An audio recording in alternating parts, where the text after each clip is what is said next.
শিক্ষার্থীরা আজকে যে বিষয়টা তোমাদেরকে এখানে মানে যে বিষয়ে ক্লাস নিব সেটা হচ্ছে তাপমাত্রা বিভিন্ন স্কেলের মধ্যে সম্পর্ক। তা আমরা তিনটা স্কেলের কথা ইতিপূর্বে বলেছি, তোমরা তিনটা স্কেলের কথা একটু জানো না, যে এটা সেলসিয়াস স্কেল, এটা কি নাম কেলভিন স্কেল, আর এটা কি ফারেনহাইট স্কেল। তো বিভিন্ন দেশে বিভিন্ন স্কেলগুলো ব্যবহার হয়।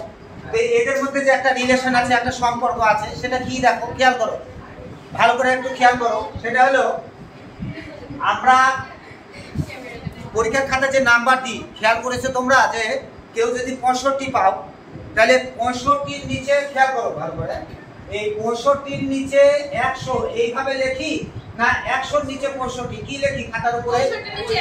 হ্যাঁ, 65-র নিচে 100, উপরে ভাঙা অংশটুকু বা আংশিক অংশটুকু উপরে রাখি, তাই না? আর নিচে কি পূর্ণ অংশ রাখি। তাহলে এখন খেয়াল করো, সেলসিয়াস স্কেলের পূর্ণ অংশ দেখো 100 ডিগ্রি থেকে 0 ডিগ্রি, মানে 0 ডিগ্রি সেলসিয়াস তাপমাত্রায় বরফ গলে কত ডিগ্রিতে? 0 ডিগ্রিতে। আর পানি ফুটে কত ডিগ্রি তাপমাত্রায়? কত ডিগ্রি? 100 ডিগ্রি সেলসিয়াসে। এটা হচ্ছে সেলসিয়াস স্কেলে। আর তোমাদের আরেকটা বিষয় খেয়াল রাখো যে কেলভিন স্কেলে বরফ গলবেই তোমার 200 কত? 273.15 কেলভিন। 273.15 কেলভিনে বরফ গলে। আর পানি ফুটে কত ডিগ্রিতে? হ্যাঁ, 373.15, ওটা কেলভিন স্কেলে, তাই না? আর ফারেনহাইট স্কেলে 32 ডিগ্রি তাপমাত্রায় কি হয়? বরফ গলবে। আর পানি ফুটবে কত ডিগ্রিতে? 112 ডিগ্রিতে। তো এখন আমরা আংশিক টুকা উপরে রাখবো আর পূর্ণটা নিচে রাখবো। দেখো এই আংশিক, এই যে তাপমাত্রা, এখানে মনে করো পানির মধ্যে 3টে থার্মোমিটারের আংশিক ডুবানো হয়েছে, তারপরে তাপ দেওয়া হলো। এই তাপমাত্রায় পারদগুলা দেখো এখান থেকে এই পর্যন্ত উঠে আসছে, প্রত্যেকটারই দেখো এখান থেকে এই পর্যন্ত উঠে আসছে পারদ, তাই না? পারদের তাপমাত্রা পাইলে তো উপরের দিকে প্রসারিত হয়, তাই না? এখন এই পর্যন্ত উঠে আসছে, তাহলে যে পর্যন্ত উঠে আসছে এটুকু আংশিক, আর পূর্ণ হচ্ছে 100 থেকে যে পর্যন্ত। এখন দেখো সেলসিয়াস স্কেলের ক্ষেত্রে আংশিক কোনটা? ডিসি থেকে কত দূর বলো? ডিসি থেকে কত দূর বলো? ডিসি থেকে হলো হ্যাঁ ও ডিগ্রি, 0 ডিগ্রি, মানে ও না, ওটা 0 ডিগ্রি। আর নিচে কি দেখো তো 100 থেকে কত পর্যন্ত? 100 থেকে 0 পর্যন্ত।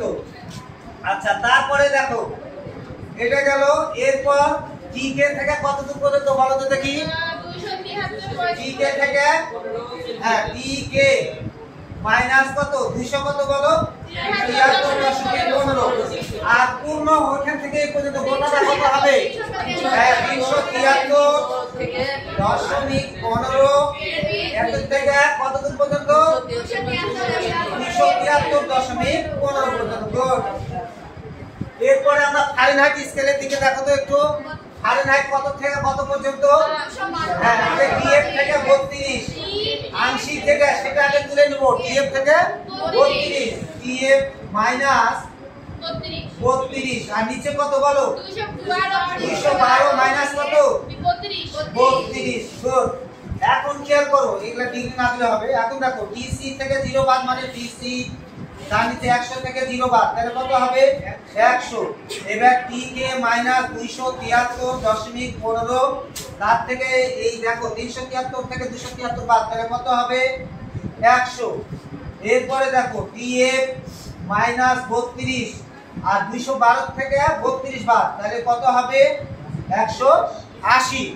এখন প্রত্যেকটাকে আমি যদি 20 দিয়ে ভাগ দিই, 5 20 100, 5 20 100, 9 20 কত? 180। এখন টিসি নিচে 5, তাহলে পরের লাইন কত হবে বলো দেখি? হ্যাঁ, পরের লাইন হবে টিসির নিচে কত? 5 সমান কত হবে বলো? টি কে মাইনাস 273.15, তার নিচে কত আছে? 5। তারপরটা কত হবে? টিএফ না বলো? টিএফ মাইনাস 32, নিচে কত? 9। এটা হচ্ছে তোমার সেলসিয়াস স্কেল, কেলভিন স্কেল আর ফারেনহাইট স্কেলের মধ্যে সম্পর্ক। এখন যদি বলি যে ঠিক আছে, এই সেলসিয়াস স্কেলে যদি এত ডিগ্রি হয়, তাহলে ফারেনহাইটে কত? কিংবা ফারেনহাইট, যেমন একটা উদাহরণ দিই, তোমার দেহের তাপমাত্রা, তোমার দেহের তাপমাত্রা 98 ডিগ্রি ফারেনহাইট হলে 98 ডিগ্রি ফারেনহাইট হলে সেলসিয়াস স্কেলে কত হবে? এটা একটা প্রশ্ন মনে করো। সেলসিয়াস স্কেলে কত তাপমাত্রা হবে, তাই না? কত তাপমাত্রা হবে, এটা একটা প্রশ্ন। এখন দেখো আমরা সেলসিয়াস স্কেলের সাথে কোন স্কেলে তুলনা করব? ফারেনহাইট। তাইলে আমরা দেখো এই অংশটুকু আর এই অংশটুকু নিব, তাই না? ফারেনহাইটের সাথে সেলসিয়াস স্কেলে Tc/5 সমান কত? T1 - 32, তার নিচে কত আছে? 9, বা Tc/5 সমান T1 কত দেওয়া আছে? ফারেনহাইট স্কেলের তাপমাত্রা কত দেওয়া আছে বলো? 98। তাহলে T1 এর বদলে আমি কি লিখব বলো দেখি? 98। তাহলে 98 - 32 নিচে কত? 9, বা Tc এর নিচে 5 সমান 8 থেকে 2 বাদ গেলে 6, 9 থেকে 3 বাদ গেলে 6, তার নিচে 9, বা 9 Tc সমান 5 3 নং কত? 27, 4 নং কত? 36। তাহলে 27, 28, 29, 30, 31, 32, 33, 6 0, 5 নং 45, 6 নং 54, 6 নং কত? 54, নামলো কত? 6 0, দশমিক দিলাম, 6 নং কত? 54, নামলো 6 0, 6 নং 54, নামলো 6। যাই হোক, তাহলে উত্তর কত আসলো? কত ডিগ্রি হলো বলো? 36 কত?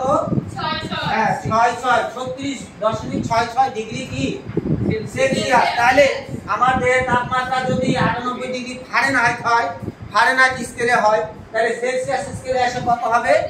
36.66 ডিগ্রি সেলসিয়াস। এরকম ধরনের এই সমস্যাগুলা বা অঙ্কগুলা দেয়া থাকবে। ঠিক আছে, ধন্যবাদ শিক্ষার্থীরা।